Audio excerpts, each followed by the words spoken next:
P Anwar ഒരു വലിയ തരംഗം ഉണ്ടാക്കുന്നുണ്ടോ മലബാറിലാകെ? ഇന്നലെ ഈ നിലമ്പൂരിൽ പല രാഷ്ട്രീയ പാർട്ടിക്കാരിൽപ്പെട്ട ആളുകൾ കൂടിയിരുന്നു. അങ്ങ് കൊണ്ടോട്ടിയിൽ നിന്ന് വരെ ലീഗ് പ്രവർത്തകർ അൻവറിന്റെ പ്രസംഗം കേൾക്കാൻ വേണ്ടിയിട്ട് നിലമ്പൂരേക്ക് പോയി. മലബാറിലൊരു പുതിയ രാഷ്ട്രീയ താരകം ഉദിച്ചുയരുകയാണോ? പരമ്പരാഗത CPM, മുസ്ലിം ലീഗ്, പുതിയ പാർട്ടികൾ, ഇവയുടെ ഒക്കെ ഫോർമേഷൻ വിട്ട് ഒരു പുതിയ പൊളിറ്റിക്കൽ മൂവ്മെന്റ് എന്നുള്ള നിലയിൽ ഒരു പുതിയ രാഷ്ട്രീയം ഉയർന്നു വരികയാണോ? അല്ല, മുസ്ലിം ലീഗ് വളരെ നേരത്തെ ഉയർത്തിയ വിഷയങ്ങളാണ് അൻവർ പറഞ്ഞതിൽ അധികവും. എന്തിനേറെ, എന്നെ കേൾക്കുന്നുണ്ടല്ലോ? കേൾക്കാം. എന്തിനേറെ, ഈ അജിത് കുമാർ, ADGP അജിത് കുമാർ RSSുമായി ബന്ധമുള്ള ആളാണ് എന്ന് കേരളത്തോട് തുറന്നു പറഞ്ഞത് പ്രതിപക്ഷ നേതാവാണ്.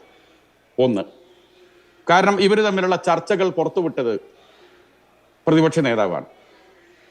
2023 മെയ് മാസം 2-ന് കോഴിക്കോട്ട് എലത്തൂരിൽ നടന്ന ട്രെയിൻ സ്ഫോടനവുമായി ബന്ധപ്പെട്ട് മെയ് മാസം 4, 5, 6 തീയതികളിൽ കേരളത്തിലെ മാതൃഭൂമി അടക്കമുള്ള വിവിധ ടെലിവിഷൻ ചാനലുകൾ നടത്തിയ ചർച്ചയിൽ മുസ്ലിം ലീഗിന്റെ വക്താവ് എന്ന നിലയ്ക്ക് പങ്കെടുത്ത് ഏകദേശം 1.25 കൊല്ലം മുമ്പ് ഈ അജിത് കുമാർ RSSനാൽ നിയന്ത്രിക്കപ്പെടുന്ന ഉദ്യോഗസ്ഥരാണെന്ന് ഞങ്ങൾ വിളിച്ചു പറഞ്ഞിട്ടുണ്ട്. നിങ്ങൾ കേട്ടതാ.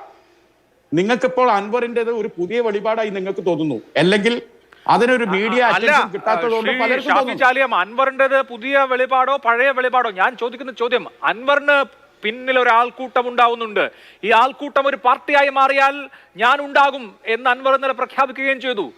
അൻവറിന് പുറകിൽ ഒരു പുതിയ ആൾക്കൂട്ടം ഉണ്ടാവുന്നുണ്ട്. അത് നിലമ്പൂരിലുണ്ട്, അത് കോഴിക്കോടുണ്ട്, അത് മുതലക്കുളത്തുണ്ട്. ഞാൻ ചോദിക്കുന്നത് മലബാറിൽ പുതിയൊരു രാഷ്ട്രീയം ഉദയം കൊള്ളുകയാണോ എന്നാണ് ഞാൻ പറയുന്നത്.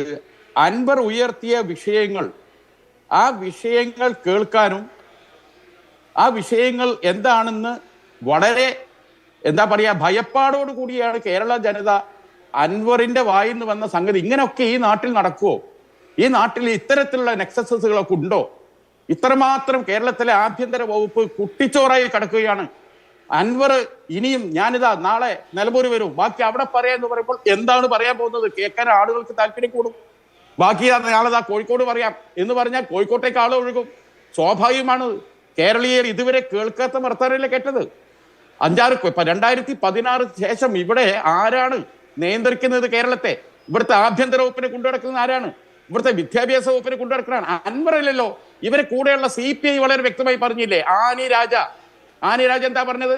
കേരളത്തിലെ പോലീസിനെ നിയന്ത്രിക്കുന്നത് RSS ആണെന്ന് ആദ്യമായി പറഞ്ഞത് CPIയുടെ ദേശീയ നേതാവും രാഹുൽ ഗാന്ധിക്കെതിരെ നിങ്ങൾ നിർത്തിയ സ്ഥാനാർത്ഥിയാണ്. എന്തേ നിങ്ങളെടുത്ത് ചർച്ച ചെയ്യാൻ? മുണ്ടെടുത്ത മോഡിയാണ് പിണറായി വിജയൻ എന്ന് പറഞ്ഞത് ആരാ? പന്ന്യൻ രവീന്ദ്രനാണ്. അതേമാതിരി ഞങ്ങളും വിളിച്ചു പറഞ്ഞു. പക്ഷേ അൻവർ ഭരണകക്ഷി MLA ആണ്.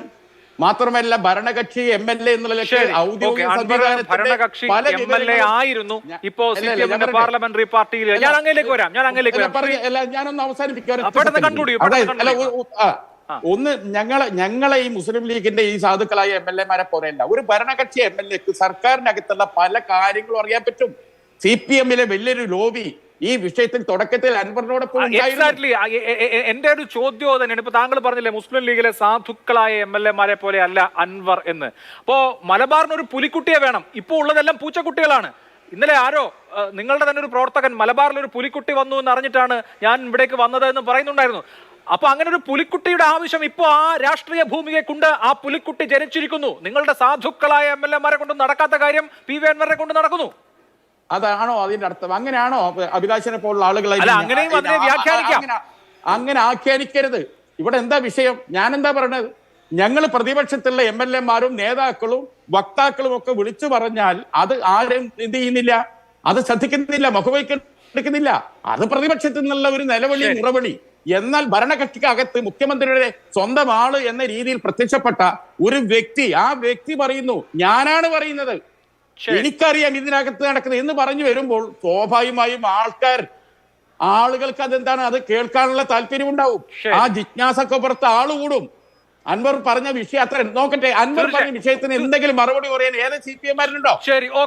ചോദിച്ചാൽ കമ്മ്യൂണിസ്റ്റ് പാർട്ടിയുടെ മഹത്വം പറഞ്ഞുകൊണ്ട് സ്വാഭാവികമാണെന്ന പോയിന്റ് ഞാൻ എടുത്തു.